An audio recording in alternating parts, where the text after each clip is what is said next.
বাবা Ayatollah Ali খামিনিকে হত্যার কঠোর প্রতিশোধ নেয়ার হুঁশিয়ারি ছেলে মুস্তফা খামিনির। ইরান কি পরমাণু অস্ত্র বানাচ্ছে?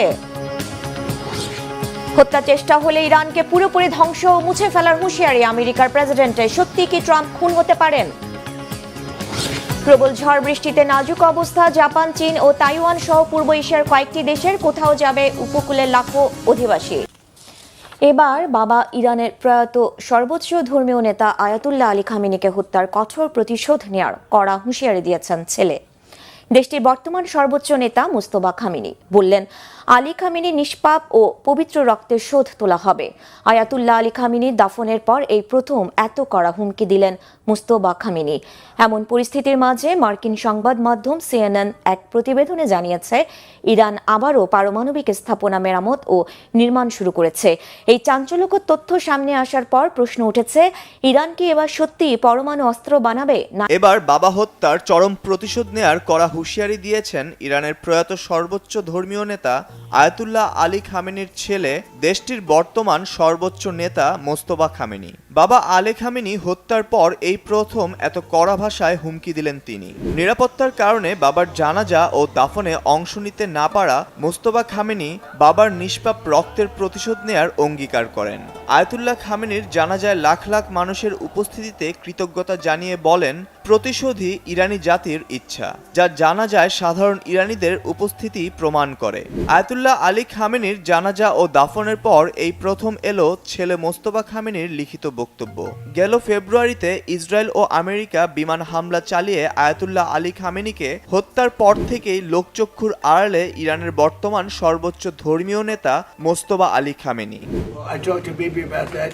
এরই মধ্যে মার্কিন প্রেসিডেন্ট ডোনাল্ড ট্রাম্পও নিজের নিরাপত্তা নিয়ে শঙ্কা জানিয়েছেন। তবে নতুন করে ইরান ও আমেরিকার মধ্যে সংঘাত শুরুর পর তেহরানের অবস্থান আগের চেয়েও কঠোর হয়েছে।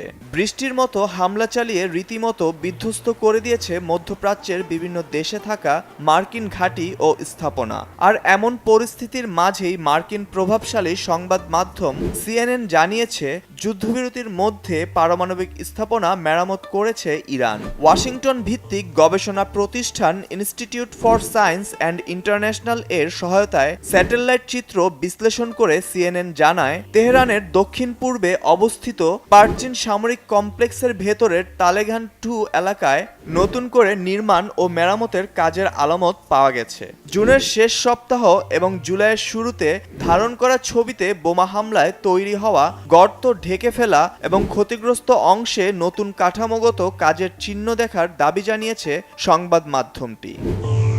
প্রতিবেদনে আরও বলা হয়, ইস্পাহানের কাছে অবস্থিত পিক এক্স মাউন্টেন নামে পরিচিত একটি সন্দেহভাজন ভূগর্ভস্থ পারমাণবিক স্থাপনায়ও যানবাহনের চলাচল বেড়েছে। বিশ্লেষকদের ধারণা, সেখানে সুড়ঙ্গের ভেতরে সরঞ্জাম স্থানান্তর বা মেরামতের কাজ চলতে পারে।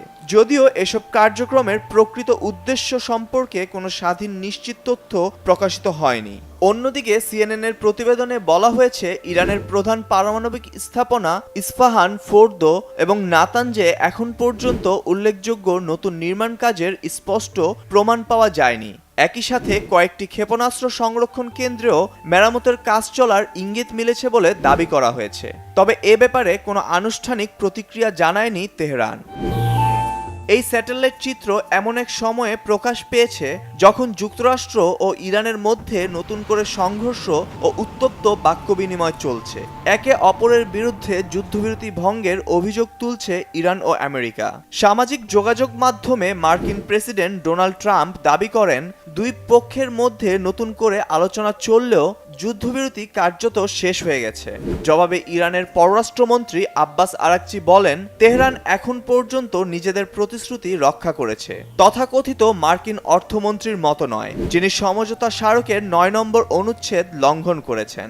সমঝোতা স্মারক অনুযায়ী চূড়ান্ত কোনো চুক্তি না হওয়া পর্যন্ত ইরান তার বর্তমান পারমাণবিক কর্মসূচির অবস্থা অপরিবর্তিত রাখবে। এছাড়া ইরানের উপর যুক্তরাষ্ট্র নতুন কোনো নিষেধাজ্ঞা আরোপ করবে না এবং এ অঞ্চলে অতিরিক্ত সামরিক বাহিনীও মোতায়েন করবে না বলে শর্ত জুড়ে দেয়া আছে। নতুন সংঘাত বন্ধ ও হরমুজ প্রণালী নিয়ে আবারও আলোচনা শুরু করতে যাচ্ছে দুই দেশ। এরই মধ্যে ওমানে পৌঁছেছেন ইরানের পররাষ্ট্রমন্ত্রী আব্বাস আরাকচি। এছাড়া আলোচনায় যোগ দিতে পারেন মার্কিন ভাইস প্রেসিডেন্ট জেডি ভ্যান্স। নয়া আলোচনার শুরুতেই আমেরিকা শর্ত দিয়েছে, হরমুজ প্রণালী সব ধরনের বাণিজ্যিক জাহাজ চলাচলের জন্য উন্মুক্ত থাকবে এবং বাণিজ্যিক জাহাজে আর কোনো হামলা হবে না, এমন প্রতিশ্রুতি প্রকাশ্যে ইরানকে দিতে হবে। আর হরমুজ ইস্যুতে ইরান কোনো ছাড় দেবে কিনা, কতটুকু দিবে সেটাই দেখার।